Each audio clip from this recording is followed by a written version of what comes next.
வணக்கம். எண்ணும் எழுத்தும் கணித செயல்பாடு 4 மற்றும் 5 வகுப்பு. பாடத்தலைப்பு வடிவியல். இப்போ வடிவியல் நம்ம இன்னைக்கு எதை பற்றி படிக்க போறோம் அப்படின்னா சுற்றளவு. ஏற்கனவே நம்ம சுற்றளவு என்னங்கிறது நிறைய பார்த்துருக்கோம் இல்லையா? சுற்றளவு அப்படிங்கிறது என்ன சொல்லியிருக்காங்கன்னா, ஒரு மூடப்பட்ட வடிவத்தில் அனைத்து பக்கங்களின் நீளங்களின் கூடுதலே சுற்றளவு எனப்படும். எல்லா பக்கத்தையும் நம்ம என்ன பண்ண போறோம்? கூட்ட போறோம். அப்படி கூட்டும் போது நமக்கு என்ன கிடைக்கும்? சுற்றளவு. கூட்டும் போது கிடைக்கிற விடையை தான் நம்ம என்னன்னு சொல்றோம்? சுற்றளவு. இது உனக்கு புரியறதுக்காக எளிய முறையில கொடுத்த ஒரு செயல்பாடு. இதை நம்ம என்ன பண்ணலாம்? சூத்திரத்தின் மூலமாகவும் அதாவது கணித வாய்ப்பாட்டின் மூலமாகவும் இதுக்கு என்ன கண்டுபிடிக்கலாம்? நம்ம சுற்றளவை கண்டுபிடிக்கலாம். இப்போ இங்கே நிறைய வடிவங்கள் வரைஞ்சிருக்கோம் இல்லையா? நமக்கு ஏற்கனவே சதுரம்னா என்னன்னு தெரியும், செவ்வகம்னா என்னன்னு தெரியும், முக்கோணம், இதை பற்றி எல்லா பண்புகளும் நமக்கு தெரியும். உனக்கு புரிஞ்சுக்கிறதுக்காக மிஸ்ஸுங்க என்ன பண்ணியிருக்கா? இது என்ன வடிவம்? சதுரம். சதுரத்துக்கு எத்தனை பக்கங்கள் உண்டு? 4 பக்கங்களும். அந்த 4 பக்கங்களும் எப்படி இருக்கணும்?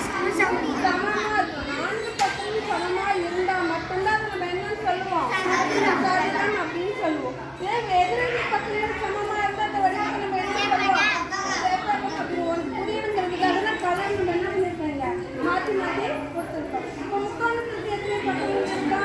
3 பக்கங்கள் இருக்கும். இந்த வடிவத்திற்கு எத்தனை பக்கம் இருக்கு? 5 பக்கம். அப்ப 5 பக்கம் வந்து என்ன சொல்லுவோம்? ஐங்கோண வடிவம். 6 பக்கம் இருந்துச்சுன்னா அறுகோண வடிவம். எத்தனை பக்கம் வேணாலும் இருக்கலாம். நம்ம கொடுத்துருக்க அளவை நம்ம என்ன பண்ண போறோம்? போறோம். இப்போ முதல் படிப்பு சொல்லி காட்டுவாங்க பாரு. A B 10 centimetre, B C 10 centimetre, C D 10 centimetre. எந்த இடத்துல ஆரம்பிச்சோமோ திரும்ப என்ன பண்ணிடணும்? அதே இடத்துக்கு வந்துடும். அப்பதான் ஒரு மூடிய வடிவமா இருக்கும். அப்ப சதுரத்தோட ஒரு பக்கம் நமக்கு தெரிஞ்சுட்டு 4 பக்கம் அதே வடிவம்னு இருக்கும். அப்ப A B 10 சென்டிமீட்டர்னா B C என்னவா இருக்கும்? அப்ப 4 10 இருந்தா நமக்கு என்ன வரும்? 40 centimetre. Very good. Go to place. Next இந்த வடிவத்துக்கு யார் கண்டுபிடிச்சாங்க? இது என்ன வடிவம் நம்ம சொல்றோம்? செவ்வகம்.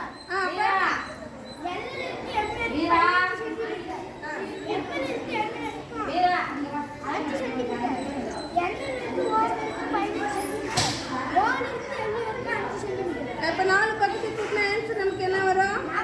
40 சென்டிமீட்டர். ஓகே, கிளாப் பண்ணு. நெக்ஸ்ட் என்ன வடிவம் பார்க்க போறோம்? முக்கோணம். எஸ்ல இருந்து T 7 சென்டிமீட்டர், T ல இருந்து U 7 சென்டிமீட்டர், U ல இருந்து S 7 சென்டிமீட்டர். இப்போ 3 பக்கம் நமக்கு என்ன இருக்கு? 7 சென்டிமீட்டர். அப்போ 3 7 கூட்டின ஆன்சர் என்ன வரும்? 21 சென்டிமீட்டர். இந்த முக்கோணத்தோட 3 பக்கமும் எப்பயுமே சமமா இருக்கணுமா? முக்கோணம்னா 3 பக்கம் சமமா தான் இருக்கணுமா? இல்ல. 2 பக்கம் சமமா இருந்துச்சுன்னா அது இருசம பக்கம் முக்கோணம்னு சொல்லுவோம். 3 பக்கமும் வெவ்வேறு அளவு இருந்துச்சுன்னா அதுக்கு பேர் அசம பக்கம் முக்கோணம்னு சொல்லி பெரிய கிளாஸ் போகும்போது படிக்கலாம். ஓகேவா? Very good. கிளாப் பண்ணுங்க.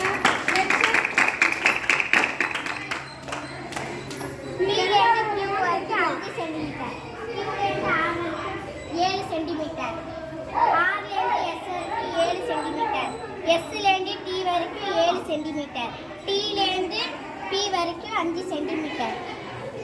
மொத்தம் எத்தனை centimetre? 31 centimetre. 31 centimetre. Very good.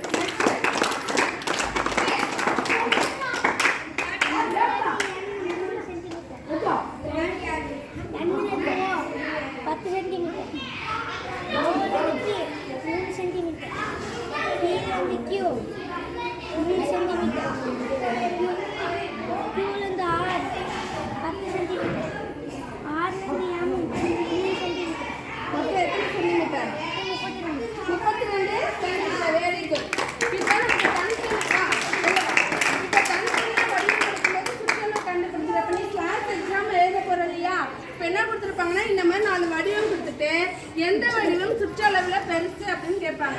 இப்ப சதுரத்தோட சுற்றளவு என்ன கண்டுபிடிச்சோம்? 40 சென்டிமீட்டர். செவ்வகத்துக்கு 40, முக்கோணத்துக்கு 21, ஐங்கோணத்துக்கு 32, அறுகோணத்துக்கு 32. இப்ப ரெண்டுத்துல இந்த கண்டுபிடிச்ச 5 வேல்யூல எந்த வடிவத்தோட சுற்றளவு அதிகமா இருக்கு? 40 சென்டிமீட்டர். 40 சென்டிமீட்டர் எந்த வடிவத்துக்குரியது? கீழே ஆன்சர் கொடுத்துருப்பாங்க. ஆனால் சதுரம். ஆனால்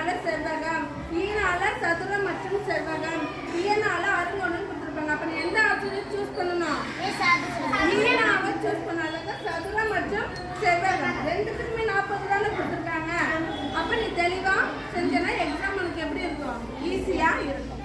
நன்றி.